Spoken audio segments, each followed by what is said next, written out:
कर्नाटक के मिस्टर राव पिछले 46 सालों में कर्नाटक से बाहर किसी फैमिली हॉलिडे के लिए नहीं गए थे, लेकिन वो हमेशा से कश्मीर जाना चाहते थे। कश्मीर उनकी एक ड्रीम डेस्टिनेशन थी। जब उनके बेटे अभिजीत के 12वें के एग्जाम्स खत्म हो गए तो वो अपनी वाइफ और अपने बेटे के साथ कश्मीर में पहलगाम गए।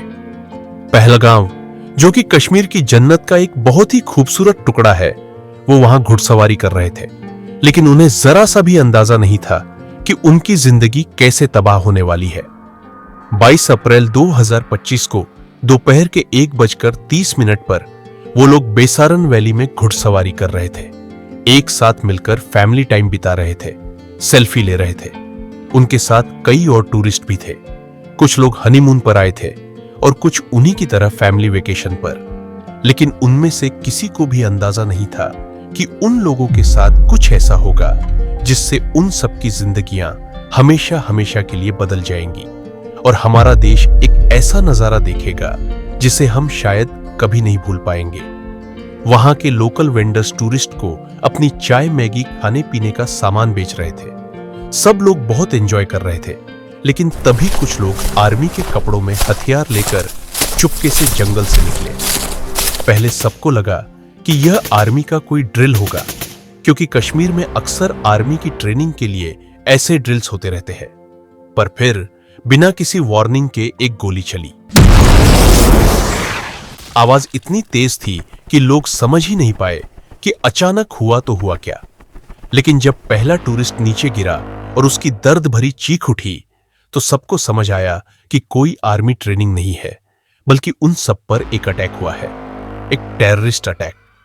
अगले कुछ ही मिनट्स में अफरा तफरी मच गई। सब लोग भागने लगे, छुपने लगे, लेकिन अटैकर्स को कोई फर्क ही नहीं पड़ा। वो पूरी प्लानिंग के साथ आए थे। उन्होंने अलग अलग टूरिस्ट को घेर लिया और वो उन टूरिस्ट से एक एक करके कलमा पढ़वाने लगे। नमाज आती है या नहीं, ये पूछने लगे। एक एक करके वो अलग अलग टूरिस्ट को मारते गए और फिर उन्होंने मिस्टर राव के सर पर गन तानी और उनसे पूछा कि क्या वो हिंदू हैं या मुसलमान। उन्होंने जैसे ही हिंदू कहा, उन टेररिस्ट ने उन्हें भी गोली मार दी। मिज राव का दिल पूरी तरह चकनाचूर हो गया।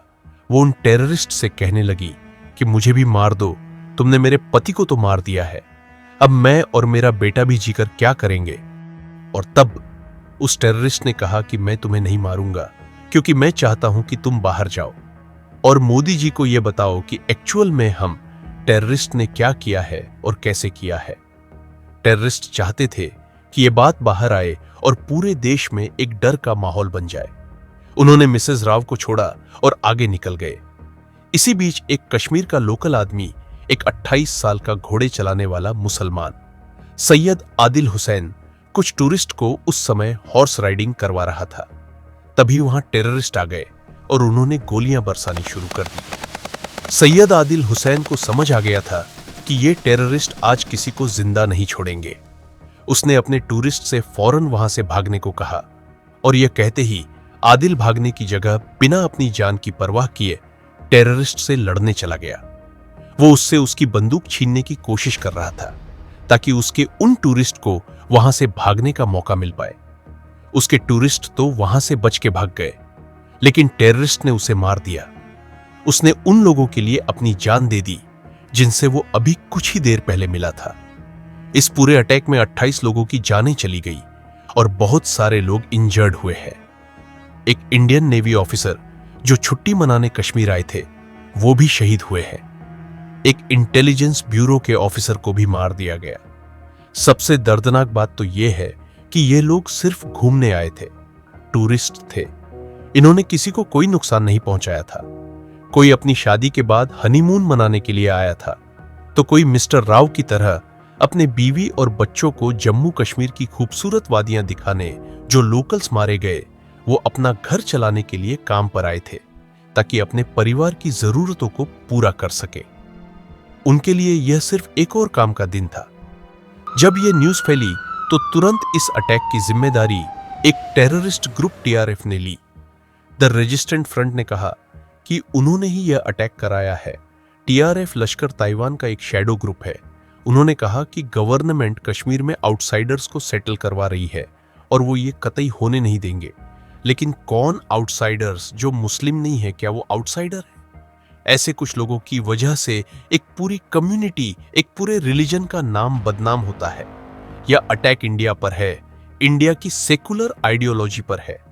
अटैक के बाद देश भर में गुस्सा उमड़ रहा है। पहलगाम के वो घोड़े, वो सेल्फी पॉइंट्स, वो छोटी छोटी खुशियां अब खून के रंग से लाल हो गई है। जहां लोग हनीमून मनाने जाते थे, वहां अब लोग अपने पार्टनर्स का खून पोंछ रहे हैं।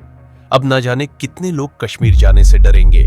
वहां के कितने लोग जो टूरिस्ट के आने से कुछ पैसे कमा पाते हैं, उनका लाइवलीहुड चंद चुटकियों में चला गया। और इसमें हिंदू मुसलमान दोनों सफर करेंगे। अपनी फैमिली को कैसे चलाएंगे, ये किसी को समझ में नहीं आता। ये जो अटैक हुआ है, ये किसी हिंदू मुसलमान का अटैक नहीं है, ये नफरत का अटैक है। और अगर आपको किसी से नफरत करनी है तो वो सिर्फ और सिर्फ एक टेररिस्ट होने चाहिए और कोई नहीं।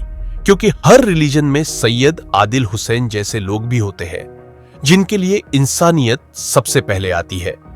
उसने उन हिंदू टूरिस्ट को बचाने से पहले उनका धर्म नहीं पूछा। मेरी आपसे एक रिक्वेस्ट है, आप किसी पर्टिकुलर रिलीजन के अगेंस्ट मत होइए। यह टेररिस्ट अटैक एक बहुत बड़ी इंटरनेशनल साजिश है जिससे इंडिया में कम्युनल टेंशन्स बढ़ जाए और हम आपस में लड़ते रहे।